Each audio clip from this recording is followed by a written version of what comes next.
soldier who never blows his composure. Even though I hold the weight of the whole world on my shoulders, I ain't never supposed to show it. My crew ain't supposed to know it. Even if it means going toe to toe with the Benzino, it don't matter. I never drag them in battles that I can handle unless I absolutely have to. I'm supposed to set an example. I need to be the leader. My crew looks for me to guide them. There's some shit up, but just pop off. I'm supposed to be beside him. That Josh said I tried to squash it. It was too late to stop it. There's a certain line you just don't cross, and he crossed it. I heard him say Haley's name on a song, and I just lost it. It was crazy. This shit went way beyond some Jay-Z and Nas shit. And even though the battle was won, I feel like we lost it. I spent so much energy on it. Honestly, I'm exhausted, and I'm so caught in it. I almost feel I'm the one who caused it. This ain't what I'm in hip-hop for. It's not why I got in it. That was never my object, for someone to get killed. Why would I want to destroy something I helped build? That wasn't my intentions. My intentions were good. I went through my whole career without ever mentioning it. And that was just out of respect for not running my mouth and talking about something that I knew nothing about. Plus Dre told me stay out. This just wasn't my beef, so I did. I just fell back, watched and gritted my teeth while he's all over TV. Down talking a man who literally saved my life. Like fuck it, I understand this is business, and this shit just isn't none of my business. But still knowing this shit could pop off at any minute.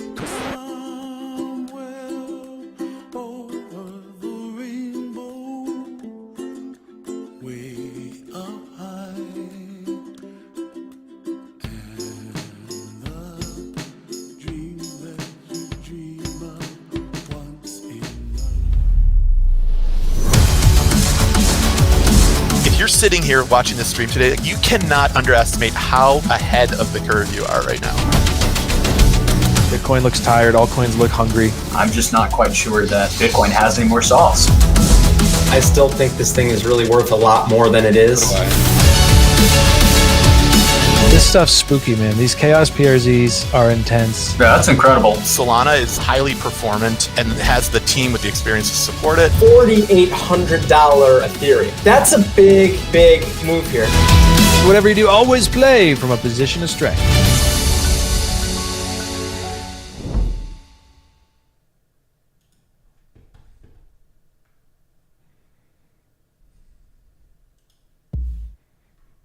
Good afternoon, everybody. Welcome back to Hxro Labs Live. Let's check sound. Let's check sound before we get too crazy. Good afternoon, everybody. Hxro Labs Live with your host, Randomtask555 on Twitter. RT for short, which is not the trade I'm taking today. With FOMC coming up in an hour and a half, I'm bullish, remaining bullish in the uptrend. Not ready to call it quits. We're going to go through the charts today. We're going to take a look at what I'm seeing on the high time frames. We're going to zoom in to the low time frame chop that has represented our price action for the last 10 or so days, maybe 12 now.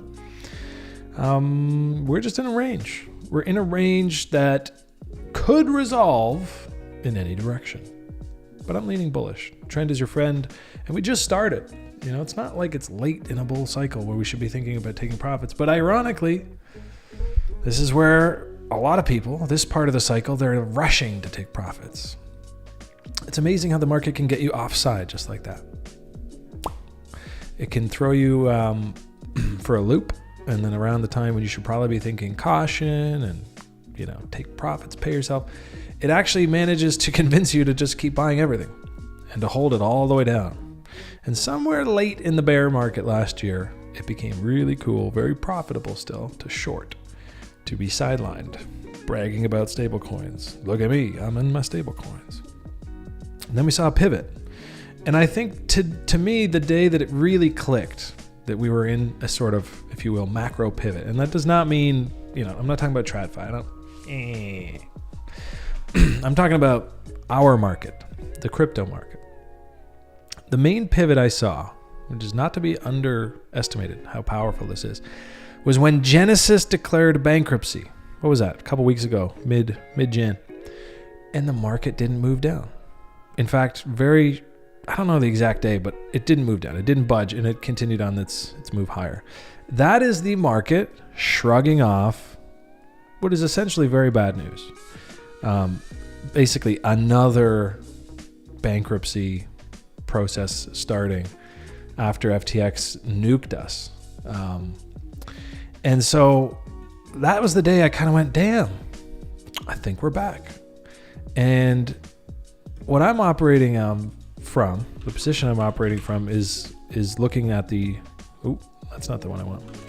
Looking at the 2019, now tell me how my sound is, guys. Just, I'm hearing the music in my head. I just want to make sure you're hearing me 90% and the music 10. So if that's something you can do, just hit me in the chat. Let's go back to 2019. And this is a fractal you're going to see a lot of. It's over here. Because it's kind of where we're at.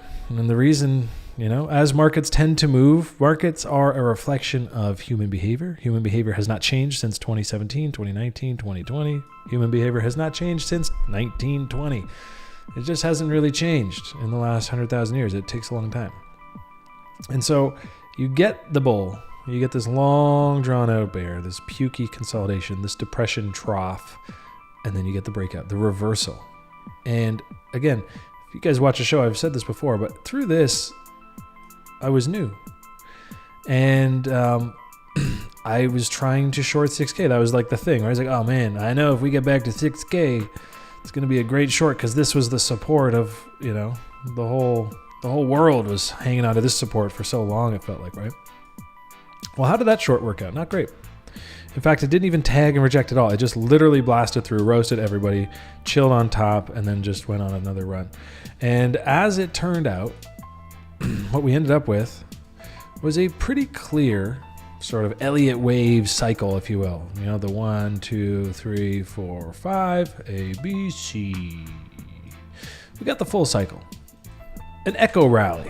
Because it wasn't as big as 2017, but it had sort of the reverberating energy of 2017. It was almost like you drop a tennis ball on the ground, it's going to bounce up half the time, half the distance. And while we're on the subject, you guys know I'm a secret fan of Gann. I'm a closet Gann fan because I don't chart with him tons, but I do love his stuff.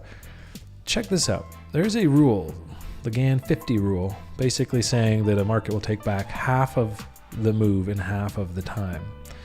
And that's sort of the reverberating, the frequency of nature that is expressed just as it would be with anything else in the charts. Now, I'll never forget this from 2019. Let's see. So like 365-ish, basically a year, 180, 191. Very close, like within days of taking back 50% of this rally. Yes, you can have a rally to the downside, if you will. We'll call it a rally. It was a dump, whatever you want to call it. But 50% of this move was taken back in almost exactly half the time. And then if you did that again, it kind of worked again. I remember this because I was looking at it. I was learning about this stuff. So like what's half of 190? It'll be like 95. Well, 93 days later, we tagged the 50% of this move. And I was learning about this. It was poetic. I was in TRI level 2 learning about this Gann stuff while it was happening in real time. And in a really strange way on this, if you guys were around, this was the China pump. There was some weird thing that came out of China that scammed everyone into thinking going long. I remember because I was short right here and I got to work. I was driving to work while short and I got blown up. I got to work. I was like, oh no. So I'll never forget that candle, but every candle tells a story, right? So right here again, pretty sure there was one more of these, if I recall correctly. IIRC. And not so much, like pretty close. It did do the 50, all right? Very close to tagging the 50, but it was just in a little bit less time. Anyways, we could blame that on the Chinese news that came out that day. It was headed there, I tell you. So 50, 50, 50, 50, 50. Again, the market expressing previous energy, half the time, half the move. So fast forward to today. Let's just clear the ink and move forward. Fast forward to today. What would 50% in half the time look like? For fun. For fun. I actually don't know. I haven't done this yet. But now you got me on this topic, so let's go see. So that was our low. First, we need to know how long it took to come down. I think it was close to a year again. History going and doing its rhyming thing. Okay, it's not gonna be exact. I don't want to zoom in. 376, yeah, very similar. So what would half of 380 would be 150 plus 30, 180. So like 180, 178. Let's give it 178. So if we repeated something similar to 2019, we would probably be somewhere up here, right here, in May. Sell in May and walk away, anyone? It's kind of the vibe I had before I did this chart. Now, it all fits, right? It makes sense. Wouldn't be that weird. So this is what I am operating under the assumption of this kind of price action. Now, when I say operating under the assumption, it sounds dangerous. It sounds like I am not, the Z candle, that's right. It sounds like I'm not respecting the downside, not respecting the market. You don't want to disrespect the market. Don't ever put your eggs in a basket that, says basically, I know what's going to happen. So I'm going to talk a little bit about today, like how am I trading the FOMC? Generally speaking, I'm long. I went about 60% into some like blue chips back in January, reopening my account, as far as like, I went entirely to cash through the end of last year, aside from some like vested stuff and my Hxro tokens. Obviously, I've got them staked because that's just staking is sexy on that network. But like generally speaking, I am long on the spot exposure. I've been adding throughout, not just buying these candles on the way up for Bitcoin, but getting into different alts. And then as a lot of these alts had really good months, I decided to rotate myself into Bitcoin. I really like Bitcoin dominance here. Not like I like it or dislike it. I just think that it's going to continue trending up. I think this consolidation for a long time, this sweep of the lows, I know LOL because nobody actually trades this thing directly, but it's the inverse of other coins. And, I think this and then this market structure and then this blast off, I just think it's going to go higher. I think Shanghai upgrade for ETH, which is going to allow people who stake their Ethereum at the POS launch, it's going to allow them to withdraw. I don't think that's like some big massive sell event the day it happens. I think that's probably sell the rumor, buy the news. But that's not happening until sometime in February. If you know the date, put it in the chat. I do know the date, and it's March 20th. Ha! I pinned it in a chat yesterday. Let me pull it up. When merge. This one, Shanghai, 57 days. So let's go put that on the chart while we're at it. We're doing a lot. We'll do it live. I love to do stuff live with you guys. Some of my best analysis, where I just get right in the zone with charting and ideas, comes from this kind of like verbal, essentially, running through my thinking out loud. So thanks for joining me today for my verbal diarrhea. We're going to take a look here at 57 days from now on ETH BTC. That's what I expect would be the bottom. And I have March 20th. Oh, okay, that's not the right tool. Ha ha ha. Let's go check it out. Okay, that's the right tool. 57 is March 31st. Okay, so I guess it's March 31st. 50 days, 7 days. So this is roughly where I would expect ETH BTC to reverse, right? Sell the rumor, oh my God, everyone's going to unstake and sell all their ETH. Like, I don't know why that would be an assumption. I get the thinking, right? Oh, they've been locked up and now they'll be able to withdraw it. Like, they staked it. They're clearly ETH supporters. They staked it in an environment where they weren't even able to unstake midway through a bear market. So what, like everyone's going to rush the gate and rush out and sell? No, I think that's a sucker's bet. But I do think it will be a damper on Ethereum price action until then versus Bitcoin, right? I think we could all ride up into the sunset together versus the old USD. Is it even Bitcoin and ETH going up versus USD? Or no, it's more USD just going down.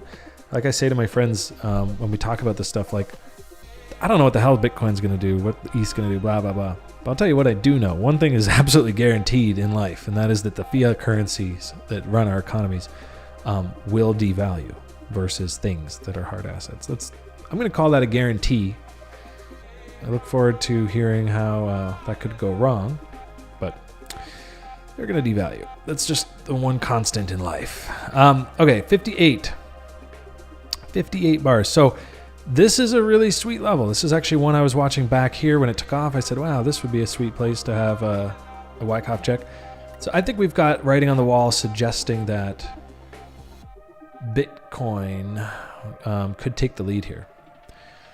And I'll talk a little bit about gold and why I think that might tie in as well. But basically, this is where I'm flipping back to Ethereum. And if it happens to be right around the Shanghai thing, even better. Because of course, breaking down below these levels is going to cause a lot of people to talk about, oh, Shanghai's going to be so bearish, and then people are late to the trade. They're like, wait, what? I'm supposed to be selling? Oh no, sell, sell, sell. Shanghai launch. Oh no, EIP 1559, like all the rest of it, POS, the merge, and then maybe ETH goes and does the thing that we've all been expecting it to do now since the merge. So that's my take on Bitcoin dominance. Now, what could that look like on dominance as the inverse? I think that could get us up here at least. That could take us into the 50 plus range on percentages. I've been wrong every time I've thought it's time to go long Bitcoin versus altcoins for a long time. I mean, nobody's been right about that really since back here. These are all just peanut rallies. These are nothing, right? So be aware of that. But I'm not giving up on an idea. It's a new idea, really. It's not the same idea, but Bitcoin has been the slowest horse for a long time. Let's just put it that way. And I don't think it's going to be the slowest horse forever. I think it's going to have periods of outperformance, and I think we're heading into one. Arguably, we're already in one, as you can see here, but I don't think this is the top. So let's just say that. Now, what do you say about gold, RT? How's that playing? Well, let's take a look at gold. Because gold, how did the monthly close? Actually, I didn't even see. Yeah, it didn't make new all-time highs, but it's close. So the other day I was looking, is like 2%, 2.5% away from closing its highest monthly candle ever, which is significant. That would have been significant. It didn't come in. It could come in another time, like next month. Could come in later this year. Gold moves at a friggin' snail's pace. Boring. But if it does go into price discovery, I think that could reignite the digital store of value narrative for Bitcoin. Otherwise, I find altcoins way more attractive. The narrative's way more fun, exciting, blah, blah, blah. However, if gold does plow into price discovery, that signifies to me that people are looking for hard assets and ways to store value. And I think that is Bitcoin's best use case. I don't think it's good digital cash, blah, blah, all that, but let's keep an eye on it. If gold breaks out, I'm going to set this alert here. Actually, I just want to know if it breaks the monthly. So 1956, let's go put that alert on. 1956. So I'm not trading gold. The reason it's relevant to me is I'm trying to think of, like, technically speaking, I see Bitcoin dominance going a lot higher. And then I'm like, okay, but what's the narrative? What's going to drive it up there? First of all, I think narrative tends to track price, not the other way around. So it could just be that Bitcoin does start mooning and then everyone creates the narrative behind it, being like, oh, digital store of value is back. But in this case, if gold breaks to new all-time highs, it's going to make headlines, and then everyone will start comparing it to Bitcoin, and Bitcoin is still the most liquid onboarding liquidity, on-ramp for the market. Could see some big money flowing through that floodgate. That could do dominance. Now, let's make something very clear. We're going to talk about the FOMC today.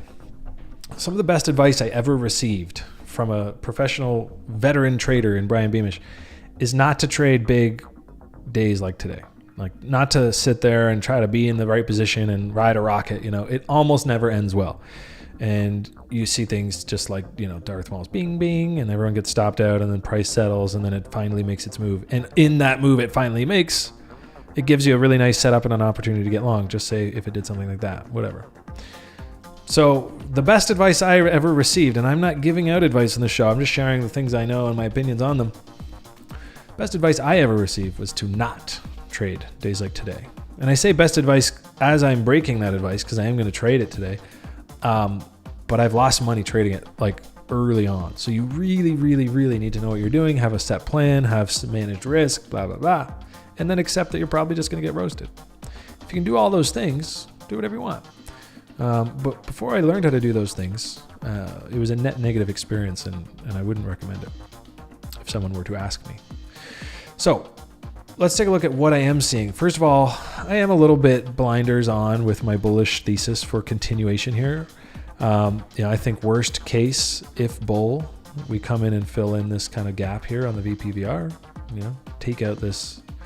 So I could be wrong. I'm not here to convince anyone to join the bull side. I don't really care. If you want to be sidelined, if you want to be short, you got to trade your plan. There's guys who are short right now, and I can be long, they can be short, they can lose one trade, or we could both get roasted. Like, yeah, let's just put it that way. I don't really care.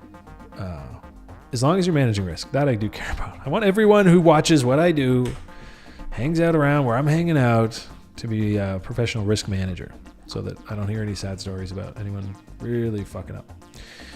Now, this is my messy, more personal chart, not the one I would usually share on the show because it's a little harder to see, but I just got 1,000 fibs drawn over each other as new levels come in. I think, yeah, so like, right? So back here, when this low came in and this high came in, I drew that fib, and that gave me this broader reload zone. And then last night, or yesterday, we had the low here and the high here. So I go get a new fib out. And I just look for some alignments. And this is when it gets into like micro placement of bets and bids. So I say, look, here we've got a 702, we've got a 702, we've got the EQ here, range EQ. All of these could act as support, spring load, so I want to have some bids there. Now, where I am positioned for today, because I am under the, I don't want to say assumption, but like I am bullish out of the FOMC today. I just am. I'm going to be making bets that, he doesn't crush the market and we don't just come all the way back down and it wasn't a big fake out. I think the cat's out of the bag already. So I could be wrong, and I've managed risk such that it would still be painful and I wouldn't enjoy it. It's not like, yeah, losing day. But I'm taking that position because the breakout for me, the trade, is a break to new highs here. And I think that would be an explosive move if we get it. Like, absolutely explosive, potentially. Let's go look at just how explosive it could be. So we talked a little bit about the GAN fan last week, and I'm not going to go through it again today. If you want to zoom back in, I think there's notes on the last one. You can click the hyperlink and watch it right up here. No, I don't do it like that on YouTube, but we could. Now, if this continues, as you can see, it's just riding this EMA up, which is a nice, strong trend. It's not even breaking through the 12 yet. So, yeah, I think it's nothing but air up there. We've already taken out this high. We didn't get rejected. We're actually just chilling on top of it. So all that to say, we could come fill this in. I mean, fuck, we could roll over and come back and just test all this and just say, hey, it was all fun and games, but we're coming into this reload zone and it's going to drive you nuts if you don't know me yet, because I'll be down here next week. If we did come down here in a couple weeks and I'd be like, hey, look at this, I'm going to fill in the reload zone. Like, I'm not going to be out of the market, right? Make sure you're always here to come back and play tomorrow. But right now I'm looking like, for 10,000 different reasons that have just been building up in my mind. I just feel good about being long here, even if I'm wrong, because as we come in and hopefully fill some bids today through the muck that is coming up in about an hour, look at my risk window, right? I'm probably risking to down here, but my upside is all the way up here. So that's a trade I'm going to take every single time. Whatever it is, risking a few percent to maybe make 10, 20, risking 500 to make 5,000. That's a 10 to 1. So I could do this trade throughout my life as a trader, find situations like this, take that trade. I could lose 9 times and then win the last one. It's a winning trade, and then I break even. And if I do any better than 1 out of 10, I'm making money. So that's kind of my position here. Not to get overly like, I know what's going to happen. But I'm not letting any dip today through the FOMC, at least not like a wiki dippy. Not letting that affect my positioning. In fact, I need it. I need the dip because I'm not filled yet on my longs. I've got my spot exposure. But I've layered my bids down through this. Now we're an hour away. So originally I actually had some bids here to try to capture like a sweep of the range lows. If it comes in, that's pretty savage. My stop loss is not here. I don't think that that's a place I'd want to have a stop. For what it's worth, I don't think that's a place we're going to travel to. But if we did, I wouldn't want to have a stop there. I wouldn't want to be the sweep, right? So I moved the bid up that I had here into this. I just think if we're bullish, I can tighten up my setup. And then, below 22K, I'm not really interested. And if that turns out to be a nasty, obscene wick, it's unlikely. It's possible. And that would suck. But otherwise, above 22, I'm really bullish on navigating this range to the upside eventually. Resolving, I should say. We get down here, we lose this. Okay, now I have to zoom out, recalibrate, probably wait a week or two. There would be a lot of time to clean that up. So that's really me today. Expecting, and frankly, if anything, I'm more on the side of like not getting filled here. I just feel like I'm almost FOMOing into this thing. I'm like, damn, I don't even feel like I'm going to get filled. And then, and he's like 100 basis points. I got filled and wrecked. Like, I think that's less likely. I'm sitting here mostly thinking I'm probably not even going to get filled because I'm being too chintzy with my bids, but we'll see. So that's in an hour. It's very exciting. Now, to me, that's how I now have learned to trade this. Like, I'm not getting long or short here, sizing up where this is my liquidation or this is my liquidation. Because the classic thing to happen would be like, and then we're just back in here. Right? That's a little big. I don't think that's the kind of, I don't think the Fed has that kind of power this month. I think the expectation is pretty friggin' clear, and it's probably going to land somewhere around there. 25 basis points in a hawkish tone. And so you don't get too many surprises, would be my guess. But what my perfect play right here would be like, oh, Fed's on, and then like reclaim and whatever, and then end up going up from, wherever out of here. But I want that fill. I need that fill down into the 22.5, 22.6, 22.7. So, and if I miss it, I miss it. Wah. Probably end up getting long up here at range highs on some kind of breakout. So those are my thoughts. AFA, nice to see you live, bro. I mean, you said nice to see you live. Nice to see you here with me live. Color scheme on the hat giving random hairline at a glance. Jacked hairline, eh? Whoa, I don't think I've ever had that compliment. Hi, RT. Happy to see you back. Missed you, glad. Good alpha. I know what caused the recent STG spike. Could it be speculation about layer 0 airdrop? Let's go see. So that's kind of my opening rant today. That's like obviously front and center for me as a trader today, going to the FOMC announcement and discussion. I mean, I think it's all noise. I really think that the market is just like, you kind of know what's going to happen, but we're not making any moves until it happens. And then, cat's out of the bag. It hits the way it was meant to hit. One thing I noticed yesterday, because I don't really watch this chart too closely. I kind of have this one chart up for the whole ES because I was speculating that after a few tests over here, we would break out, and we have. But one thing I noticed, I think I can take these off now. I think you get the picture. I don't need those on for the rest of the month. New month, new chart. Let's look here. I don't even know. It's kind of an old level I had on. I think we could take this off too, because I want to look at this. We're going to keep the trend line on low because it's so clean. Check this out. So that is a very bullish close from a technical perspective. When you have, this is a weekly chart too. So you have your weekly, comes up, breaks back down, higher low. And then this close confirms a higher high. That's written in stone now forever. 100 years, you look back at this chart and that candle will be there at that level closed.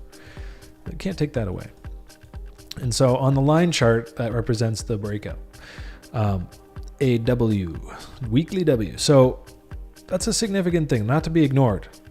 And as you can see, a little bit of dip this week, but right back up against that level. I would expect, based on what I'm seeing and how I'm positioned and the way I'm going to see this and trade this and analyze this, I'd expect this is a green weekly close, and probably post FOMC, we might even see some serious upside. Again, I'm not a TradFi guy, so don't take everything, how this affects this and call and put spreads. I'm going to stay away from bold ES mini future predictions, but I'd expect to see a lot more green weeklies to follow this after we get through some of this macro FOMC stuff. People need to just kind of get over it. There's a lot of just waiting on the sidelines for whatever the heck you're waiting for. I don't know. We've got an uptrend in the face of bad news last month, I should say. I think that's good enough for me. So yeah, see, this is what I'm afraid of. Like this is my discomfort right now. Is only being spot long. I think I'm like 90%, just under 90, 87% long. on a portfolio outlay, and majority of that portfolio, if you ignore my investments and stake stuff, or vested, like my liquid trading portfolio, is mostly in Bitcoin. So I'm not going to miss this. It's impossible for me to miss this if it goes up, but my God, I want that leverage. I want that trade.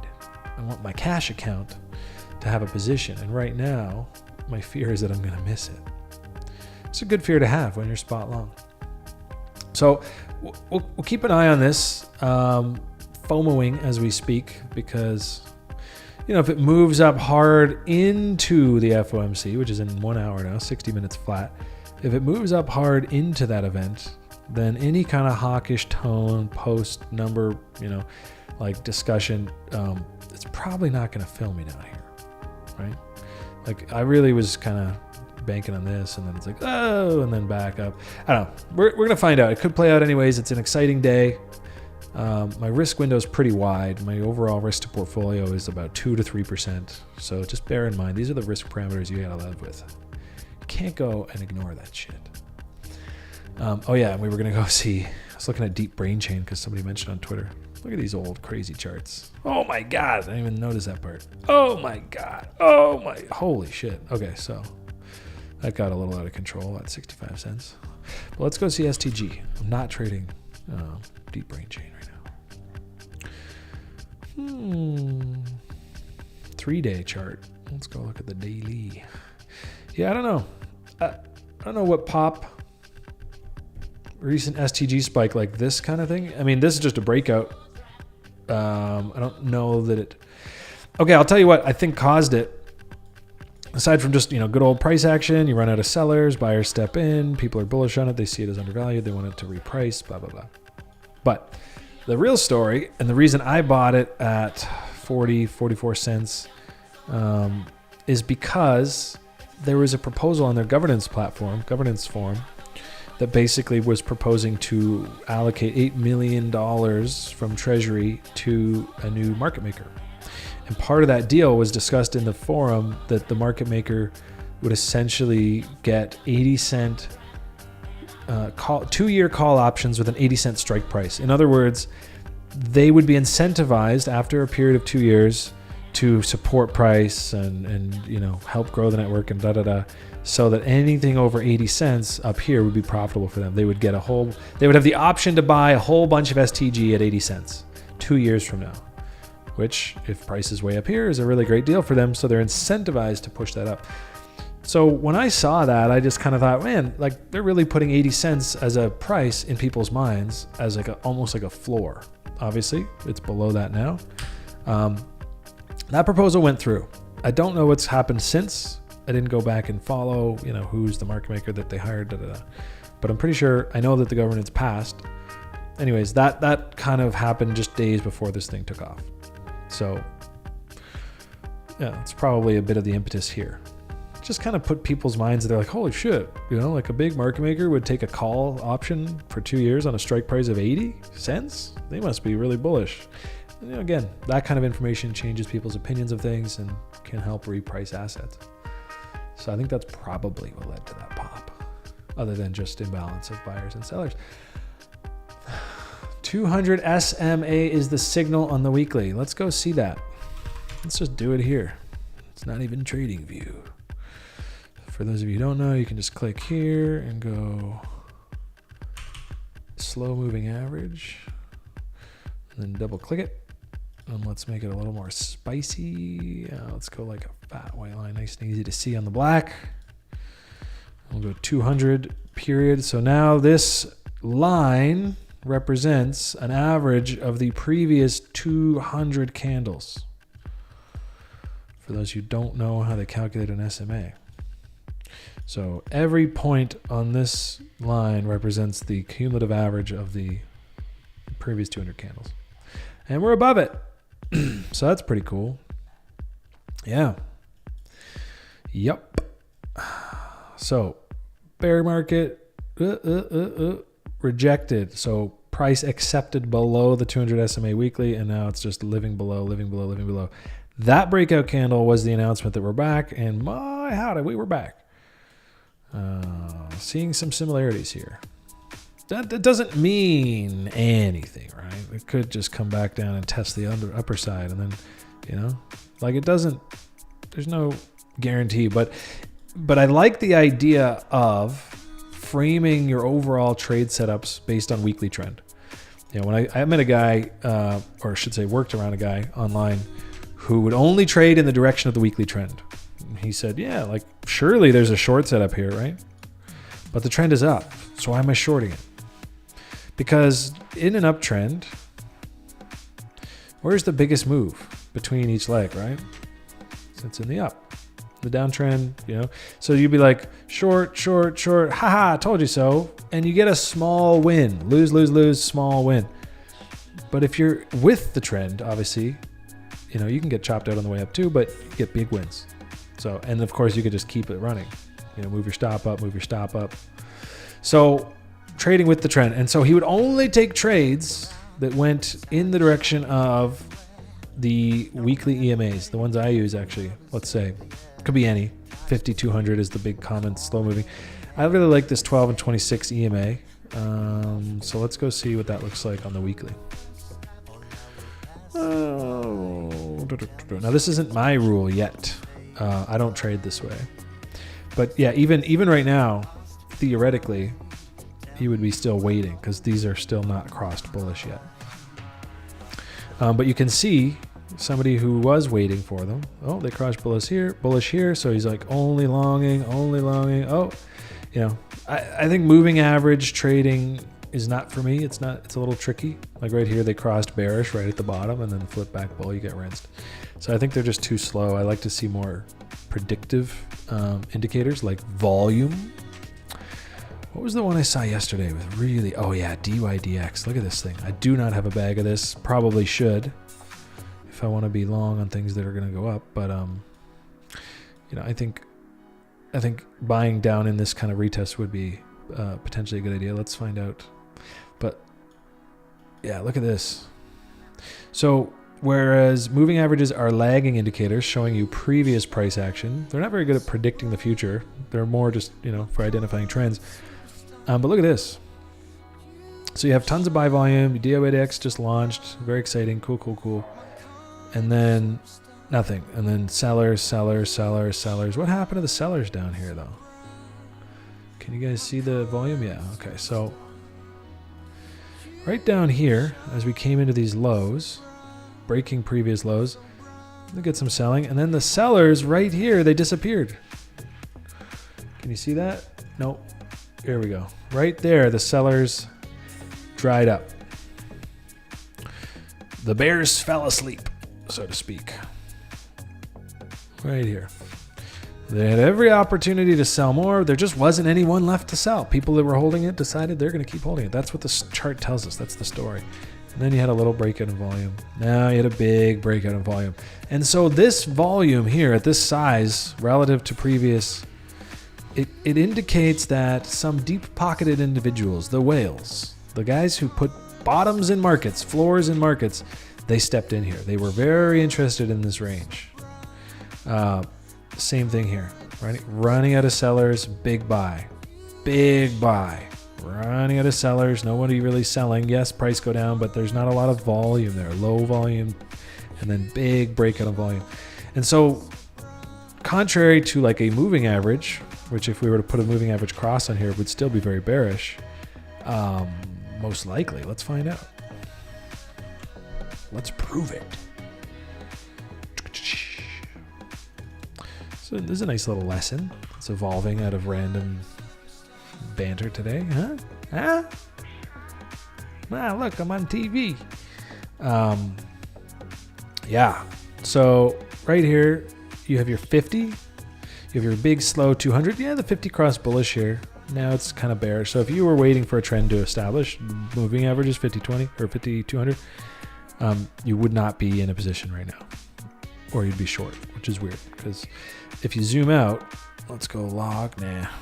If you zoom out, this is the kind of stuff, that I as a trader dream of. You get these big, long, meandering weekly W's. I mean, this thing hit its lows last June. It's had some time. Doesn't mean it's going to new highs. I could see Let's get out of there. Yeah, we don't need these. You know, like this is sexy. It's really sexy. Now, is $3 an optimal entry? Not really. Is it an entry that in 4 months or some period of time in the 2 to 6 to 12 month range, I think would be very attractive looking back there, you know? Yeah, for sure. So, you know, and then as a trader, I got to think like, how can I get a piece of this? What does the guy got to do to get a piece of this around? Yeah. Let's take a look. That's ugly. Let's get rid of that and that. Yeah. Kind of want the 0.5. I want the 0.5 because that's your GAN level. That's your 50-50 we talked about earlier in the show.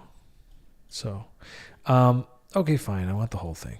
I want to get that 382 because I think that that's probably at least, you know, just like the pump chaser zone and the bull, you get the dump chaser zone. These levels play both ways. Anyways. And we got to do a chaos. Love me a chaos level. I think the chaos is something like $3. No. $9. I mean, excuse me. This is not the. I have videos on these if you guys want to know what the hell's going on right now on your screen. If you haven't seen them, you should check them out. Right up here. There. Let's edit those in. But yeah, referring to the Chaos PRZ video that I made sometime last year or the year before. Right here. So. All of this energy and this consolidation expressed to the upside through the 4669 Chaos PRZ, spooky stuff. Does that mean it has to top there? No, but that's certainly an area where if I'm buying this range, I want to be selling that. That's where I get paid. If I don't get paid there, when the hell do I want to get paid? So we got some highs up here that could get taken out. Of course, generating exit liquidity for whales. So that's why those kinds of things matter. And there's 2 of them right around that chaos level. Yeah. So I love DYDX here from a purely technical standpoint. You know, all last year, things like that, I definitely got a little bullish at certain times. But underlying a lot of what we talk about as traders is like being patient, right? Being patient. Let the setup come to you. Let the market come to you. Don't force the trade. This is what you wait for. Not this coin this day at this level. I'm not saying that. But go buy DYDX. I'm talking about like this general look is what you want to see in the market when you're thinking about longing. You want to see price coming way down. So you're buying it at a relative discount. You already know last year there was guys buying it up here. Not that hard to believe that they'll buy it there again. Whoever that was. Somebody. Joe Sixpack. Right? And then you want to see the sellers get exhausted, which they did. They're basically non-existent down here. You want to see big buyers stepping in because they are going to protect their levels. You know, I can't hold up the whole market, but somebody with $1 billion can, and they seem to have put their foot down on the market here. And then once that floor is established, you want to see ramping up volume because volume precedes price. And then you want to see a weekly W breakout, which is what we got. Well, actually, it's what we're getting this week. I don't think the weekly closed bull last week. Yeah. So this is the signal week. We talk about weekly W's a lot. Lower low, lower high still. This is the signal candle. So, you know, I don't know how I'm going to trade this. I don't have a bag yet. I was thinking like 270 could be my entry. And then, of course, you're risking just missing a much bigger move. So it's like, do I buy a little bit here? Undo the FOMO, or do I just accept that I don't really care about DYDX? If it goes, it goes. If I'm going to get it, I want it to come to me. And that's ultimately the better way to operate. It's not as easy as it sounds. Super, you know, like they say, successful trading, very simple, not easy. Simple concepts, but you basically have to conquer human psychology and behavior to be a good trader, consistently good trader. Anyone can make a good trade. But to consistently be in the right position, you have to just be so comfortable being uncomfortable. You have to be so counterintuitive. Your whole body is designed to reject the things you do as a trader. Like running into a front of a freight train. Anyways. And then, you know, it's uncanny ability to get humans to be long at the worst possible time or short at the worst possible time. Are we back?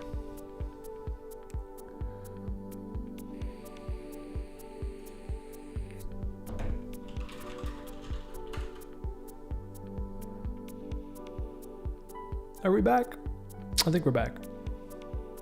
Oof. I don't know where I got cut off there, but the long and short of it is I like DYDX, but more than I like this coin. Someone in the chat confirm we're back before I get into it. That's annoying. Internet has been airtight since I moved into this new place. But give me an hour live on the air, and we're going to test that theory, of course. Murphy's Law. Since I got... Oop. Might have to refresh the stream.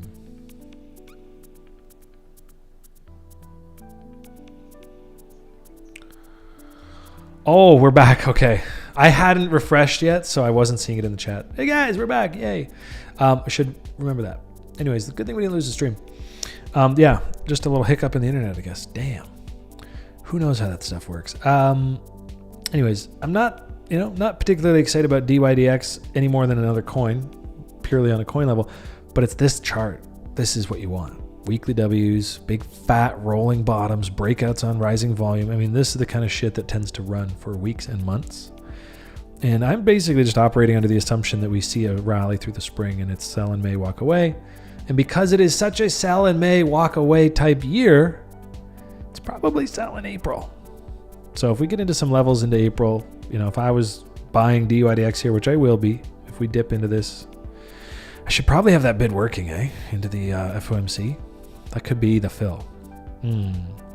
Okay, so after the stream, before FOMC, I'm going to lay some risk on DYDX in that 265, 275, 270 range.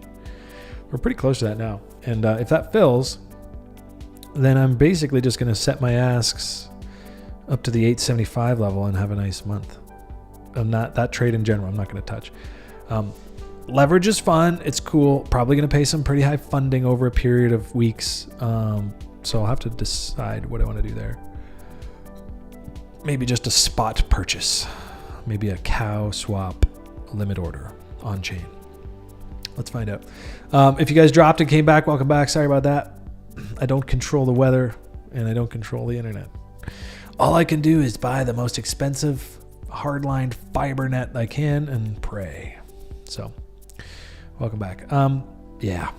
God, I'm so bullish. So bullish on this stuff. It just feels good to be bullish and be in a bull trend, right? I was just as bullish all this way, as you guys know, long term. It feels good to have the market back on side.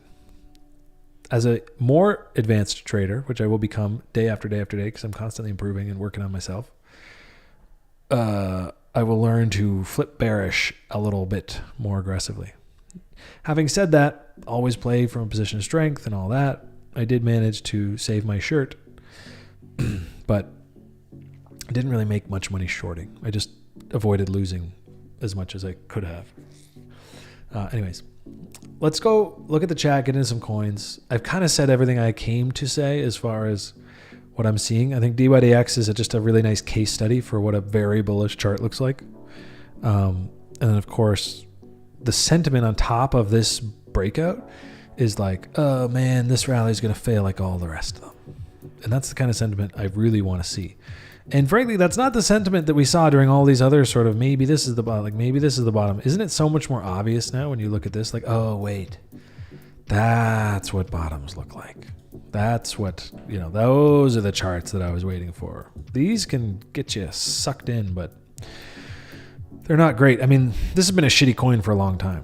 DYDX failed very early. I mean, it was already failing through the end of 2021 before everything else. And then it failed all the early 2022 while other things like STG and stuff were running. So this one's been a little more cooked, as I would say. A little more, it's like it's already built a base basically starting last June. It's not like one that just reached its lows and probably needs a lot more time to work itself out. So I like this one. Did you guys know I like the DYDX chart? Yeah, I think I got that. Okay. Anyways, let's go down. I don't have any DYDX. I don't even have bid set, but I think going into the FOMC today, that's probably where there's a fill. So I want to get a piece of that. Thoughts on RLB? Don't have any. Never heard of it. I think it's come up on Twitter a few times. Rollbit? Oh yeah, of course. I know that. I knew. Let's go see Rollbit. it's got a nice narrative right now. Online gambling is huge. I feel like it's having a big renaissance after the big, early 2000s online poker boom. That's kind of dried off or dried up. And now we're just seeing like this, online gambling kind of come back. So there's my trend line. Wah, wah. But yeah, I don't know. Probably good here. Being honest, all things being equal, this is probably a bullish consolidation before continuation. You can see, Rollbit's kind of captured people's imaginations right now as the one. So my expectation with a thing like this, and this is where it gets exciting, is you can have a big, massive rally in this, not have any, not really care. I've learned to not care about missing the first major breakout of a sector, because the sexy one, the trade, is in the echo rally. What is the thing that looks like Rollbit? And then the entire crowd that missed the Rollbit rally, which is most of them, right? Most people will miss the rally. They all start running around hunting for the next one. And then we can get ahead of that. We can spot it. We can say, oh, these are the 5 other online casino type gambling plays. And we just take positions in those and sit back and wait. And then, especially if a second one starts to go, you're like, boom, sector rally, hot ball of money identified, get it in there. We saw that on November 30th of 2022, very recently, with AI coins breaking out with the launch of ChatGPT. It's a story as old as wine. Very old, very old. Maybe older. Old as fire. As old as matter. As old as time. Okay, there we go. So, yeah, Rollbit, sweet, very sexy. What other, gambling, gaming, dice, blockchain-enabled, transparent, provably fair, blah, blah, blah, self-custody, whatever plays like that, if this thing does break out to the upside, which it looks like it's kind of like thinking about doing pretty soon,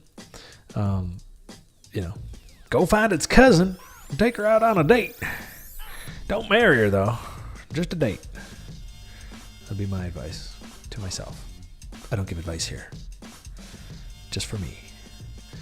My favorite coin right now. Also online poker player here. Yeah, poker sports betting is on its own mini boom. Yeah, I agree. Everyone's deleting Robinhood and Coinbase for DraftKings. Dope. Yeah. I know, and I was on DraftKings. I'm not on there anymore. I think, where I live started regulating the shit out of all this. So we have our sports bet platforms, but they all needed new licensing, and not all of them have got it yet. Don't say time. Still traumatized. Yup. That was a good one. Oh, come on. Let's go see time. I mean, we got to look at Rat Memo. This thing outperformed the whole bear market. And you hate to see it, hate to admit it, but it's true. So here was the start of January. Sifu Gate. Oh my God. A guy who was once accused of fraud is running our treasury. Sell everything. And then that was January. Oh, actually, it looks like February on here. No, it was January. It's a daily, yeah. But then look at this. Basically a stable coin, while the whole rest of the market was down only. So ironically, for all the people that want to talk about scams and it's Wonderland and time, it never did anything that it wasn't supposed to do. The OHM model is early growth phase, absurd valuations, absurd APY, grow the treasury. That was its goal. It was very clearly understood by those who know what they're doing.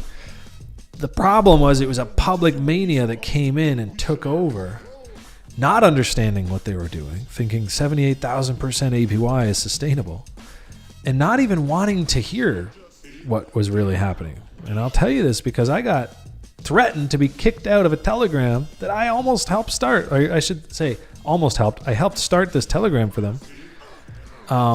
And then there was guys wanting my head because I was in there saying, like, maybe put the Lambo calculator away, guys. Cool your jets. Hold your horses.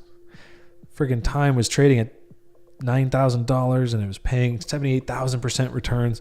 It was not going to last. And as I tried to explain that in a Telegram chat, they were like, get out of here, you futter. I'm going to be rich. And I was like, you just can't help some people, right? They got to learn. They got to learn the hard way. I do my best to explain. Anyways, blah, blah, blah. This thing came down, and now it's trading where it's supposed to be, right around treasury value. And because they have quarterly or monthly redemptions, if you hold some of these at any time, you basically hold a share of their treasury and you can go and redeem it quarterly. So if the treasury grows, this thing will grow. It is a somewhat perfect representation of the treasury value, working as intended. And it's a fairly well-functioning DAO last I checked. So I know if you lost money on this thing, I'm sorry, it sucks because it went up and then it went down as the rest of the market did. But what's different here, as everyone likes to call it a scam, but what's different here is it actually did maintain the treasury backed value. Nobody exited, nobody left, other than people who were kicked out. But yes, painful for some, life-changing for others. I just find it ironic when you try to like help people learn things and then they're like, fuck you, you're dumb. And then, a month later they get absolutely wrecked the way you kind of said that they should be careful not to. And then they're like, fuck you scam me. And they're like, whew, exciting. Whoa, what a throwback. Wonderland memories. So who knows how this is going to resolve. But for now, it is representing its treasury-backed thing, which in a bull market is booming, right? Because everyone wants that upside. But last year, it's probably the safest asset in crypto. Not safest, but the least destructive to portfolio value. That's all I got to say about that. Coming in with a nice green hourly with just 32 minutes until Mr. Hawkish himself comes out to talk to us.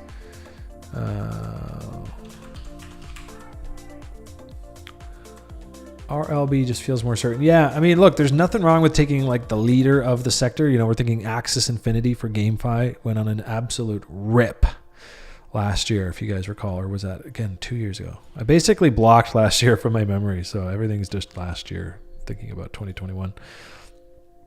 I just realized yesterday, actually, that I'm coming up on my 6th year anniversary in crypto.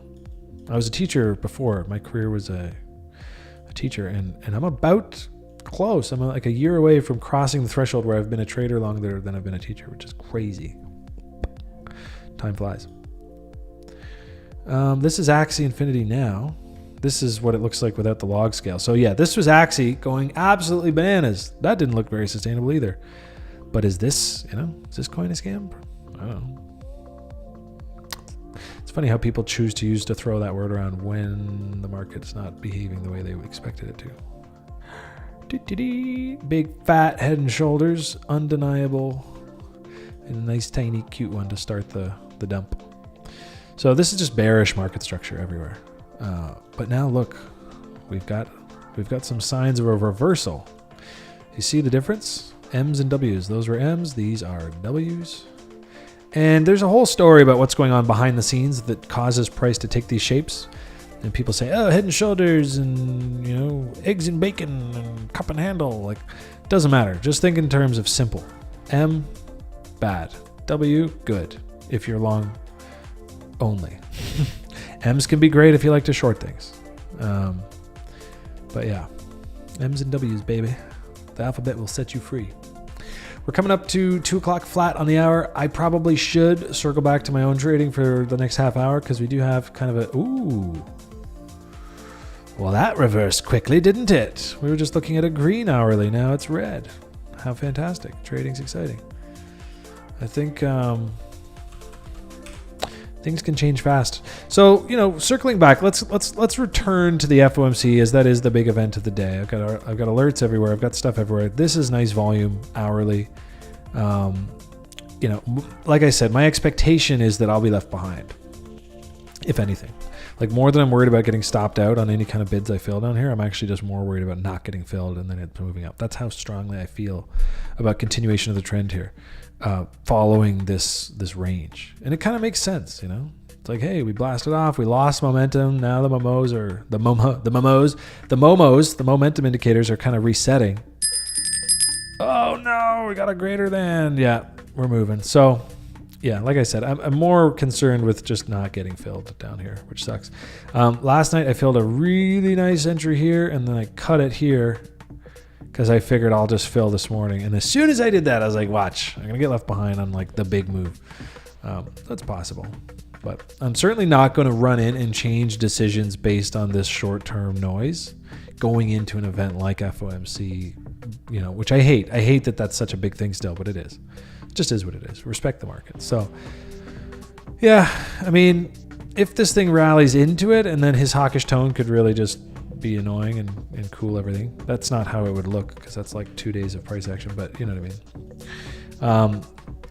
Either way, I really hope we get a Darth Maul into my bids and then resume ranging and then trend higher. That's how I'm positioned.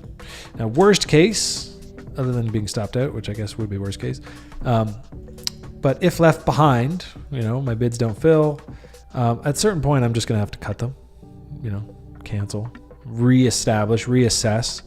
I think longing the upper side of this range would be fairly good as far as another setup potentially. We're trading back above it. Any kind of retest, sure. We already took it and lost it once, so getting back above it is like really strong internals in the market, basically saying, yeah, I know we got totally rejected from range highs, and now we're back above range highs, and we didn't even go down and sweep the lows, which is typically what you'd see in an uncertain market. To go back above and trade above this range high again would be adding yet another layer of confidence to me as a trader in my analysis of us continuing this upside. Now, I think the next move would be the most explosive yet. This was a very explosive move, inverse BART essentially, taking back everything pre-FTX. It's kind of like, oh no, here was an event we didn't expect. Here's the market figuring itself out. Okay, and now we've decided we're over it. Resume what was happening here. Because if you guys remember before FTX, we were getting a really nice rally. Things were looking great. And I was speculating that we were ready to see, a rally back up to pre-merge levels and stuff. So I think we've got our uncertainty here. We've got Fed talking for the first time in 2023. And I think once that's in the past, if we do break out to the upside, which I'm naturally leaning that way, I think it's going to be explosive. So I guess the question at that point is how best to express that. Right now I'm choosing Bitcoin. It's safe. It's a singular asset. To me, I consider it safer. It's definitely going to have muted potential compared to something like maybe Solana, AVAX, a little more higher beta plays. But yeah, this is the kind of bullshit you're going to get today. So imagine right now if I was just oh man, it's going without me. I was feeling FOMO. I was like, shit, probably going to get left behind. But you can't be oh, okay, fine, I'm wrong. Just go buy some. Because now I'm underwater. And I'm mad. I'll be rating myself. And I'm like, I got to cut.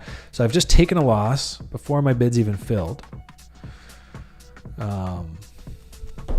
Yeah. So days like today, really best to not trade them. And I'm trading them in a very chintzy way. I'm like, if we wick down into here, I want to be filled. I'm not really willing to chase this thing up into that. Because FOMC aside, this would be totally normal price action for what people call this range is so choppy and impossible. People who say that are trading it the wrong way, right? If you're trading it the right way, you're shorting around range highs or at least taking profit, getting paid, and then you're thinking about long and things at range lows, and then all of this whiplash is actually great. The reason that people get chopped up so much in trends or in ranges is because every time it breaks out, they long it. And they long it, and they long it, and they get rinsed. They get rinsed. They go, oh, this chop.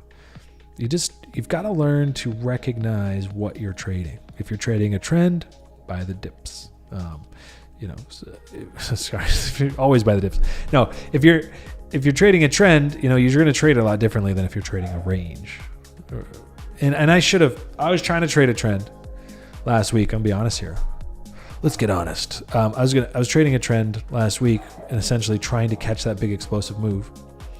And so when this happened and this happened and this happened, I didn't take profit on my longs that I was picking up at these mid ranges. And so I basically round tripped 3 really nice P&Ls. And then eventually right here on Monday got stopped out on one. So I probably captured partials on 2, took 1 L, so close to break even. But very much could have been collecting wins through each of these range highs yeah, looking back, that's probably what I'd write in my trade journal. Recognize the trend, or recognize the range for what it is, and just trade within it, and then wait for it to break out. And when it does, then go, try to catch the move.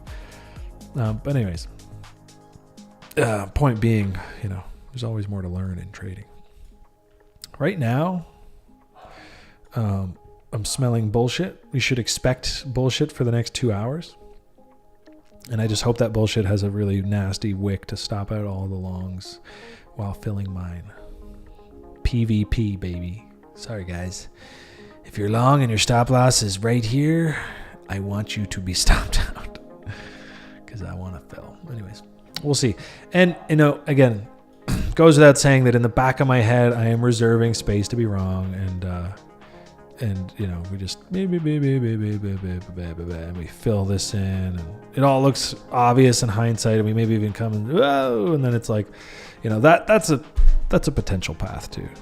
I don't think we'll get it. I think there's too many copers, there's too many bulls, there's not enough bears. I just, because he's saying like, oh, there's tons of bears. It's like, yeah, but they're not like heavy duty whales with tons of coins that are looking to sell. They're friggin' stable coin sideliners hoping it comes down. There's a big difference. So I don't think we get that dip. And if we do, I'm going to be longing it with a new setup.